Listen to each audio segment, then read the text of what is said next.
Но ни холод, ни дождь их не пугают. Главное, чтобы дул ветер. Свои парусные лодки на Казанскую воду сегодня спустили дети. Натягиваю стаксель, подбиваю, смотрю трапецию. Руслан Вахитов в парусном спорте 5 лет. Бывал на регатах в Сочи, Таганроге. Как он говорит, заболел управлением лодкой по ветру из-за друзей. Это кайф, это тоже, я как сказал уже, это адреналин.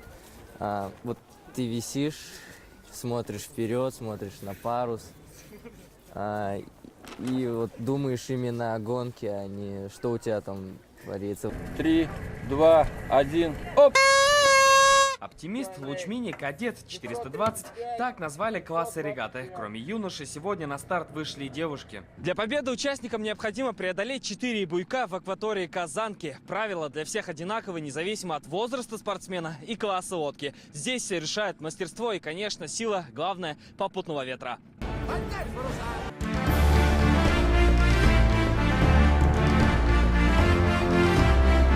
Из-за слабого ветра спортсменам пришлось изловчаться. Кто-то раскачивал лодку, а кто-то и вовсе управлял ею лежа. Хотя недовольных сегодня не было. Это первая гонка в своем роде за последние 7 лет. Федерации парусного спорта просто не существовало до 2015-го. За эти 2 года было проведено множество мероприятий крейсерских регат. И вот сейчас дошли мы до детского парусного спорта и активно его развиваем. Финишный буек сегодня пересекли все 60 участников, а потому возвращение детского парусного спорта в Казань можно смело считать успешным. Салават Мухаммадуллин, Андерсон Тальцев, ТНВ, Казань.